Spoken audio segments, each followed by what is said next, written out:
Shalom, selamat siang Bapak Ibu Saudara yang dikasihi Tuhan Yesus Kristus. Selamat hari Sabtu dan selamat kita menikmati akhir pekan ini di dalam kasih, sukacita, dan berkat Tuhan. Dalam 1 Timotius 5 ayat yang ke-8 tertulis, "Tetapi jika ada seorang yang tidak memeliharakan sanak saudaranya, apalagi seisi rumahnya, orang itu murtad dan lebih buruk dari orang yang tidak beriman." Saudara yang dikasih Tuhan, Duta Besar Amerika untuk Jepang di era tahun 1956 yang bernama Douglas MacArthur II terkenal sangat-sangat sibuk dalam bekerja. Suatu kali pimpinannya yang bernama John Foster Dulles menelpon ke rumah Douglas MacArthur II dan menanyakan akan keberadaannya. Saat itu istrinya yang menerima, dan istrinya berkata, MacArthur selalu berada di mana ia berada. Senin sampai Sabtu, juga Minggu dan setiap malam selalu ada di kantornya. Mendengar jawaban dari istri MacArthur, John Foster Dulles segera menelpon ke kantor MacArthur dan dengan segera menyuruh MacArthur pulang ke rumahnya karena keluarganya sangat memerlukannya. Tidak jarang terjadi, ada orang-orang yang terlalu sibuk dalam bekerja, sibuk dalam pelayanan, sehingga melupakan keluarga. Padahal keluarga harus mendapatkan perhatian kita. Dalam 1 Timotius 5 ayat 8 ini dikatakan, "Tetapi jika ada seorang yang tidak memeliharakan sanak saudaranya, apalagi seisi rumahnya, orang itu murtad dan lebih buruk dari orang yang tidak beriman."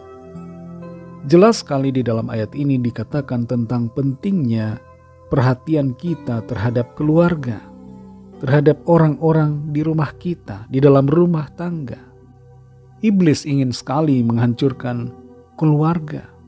Iblis menghancurkan generasi muda dengan merusak rumah tangga, dengan merusak hubungan suami dan istri, merusak hubungan orang tua dan anak, merusak hubungan persaudaraan di dalam keluarga. Baik suami maupun istri hendaknya memperhatikan tugas dan tanggung jawabnya di dalam keluarga. Jangan sampai kesibukan, aktivitas di luar rumah, kesibukan dalam pekerjaan, dalam bisnis ataupun dalam pelayanan membuat lupa untuk memperhatikan rumah tangga, lupa untuk memperhatikan suami, lupa untuk memperhatikan istri, lupa untuk memperhatikan anak-anak, atau lupa untuk memperhatikan orang tua kita.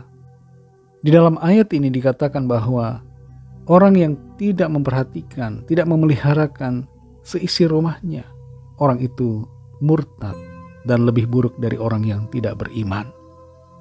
Bukan hanya sekedar beriman saja saudara, tapi kita perlu menunjukkan akan iman kita. Iman kita harus dinyatakan dalam sikap kita terhadap keluarga kita masing-masing. Jangan sampai kita hebat di dalam pekerjaan kita, tapi keluarga kita justru menjadi hancur. Keluarga merupakan institusi penting dalam hidup kita yang perlu kita jaga. Institusi pertama yang Tuhan ciptakan di dunia ini adalah keluarga, dan iblis berusaha untuk menghancurkannya. Tapi Tuhan mau agar setiap keluarga terus ada di dalam kasih karunia-Nya.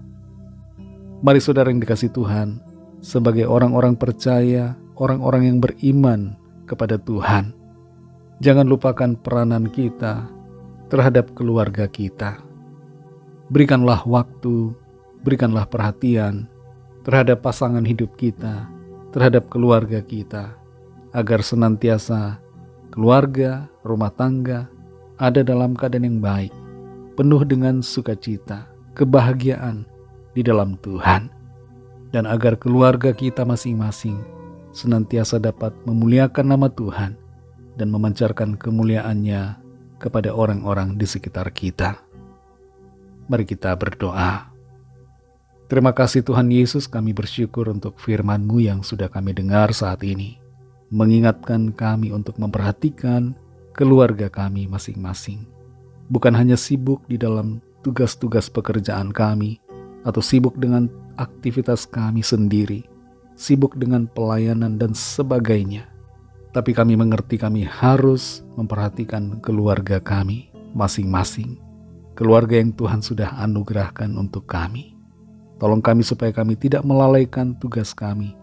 Dan supaya kami mengasihi keluarga kami yang Tuhan sudah berikan. Terima kasih untuk firman-Mu, berkat-Mu atas kami semua, atas keluarga, setiap anak-anak-Mu Tuhan. Agar setiap keluarga penuh dengan kasih mesra, penuh kasih agape, kasih Kristus yang selalu mempersatukan. Dalam nama Tuhan Yesus Kristus kami berdoa. Haleluya. Amin. Puji Tuhan, saudara yang dikasihi Tuhan. Tuhan Yesus memberkati saudara semua. Sampai jumpa dalam renungan yang berikutnya. Haleluya.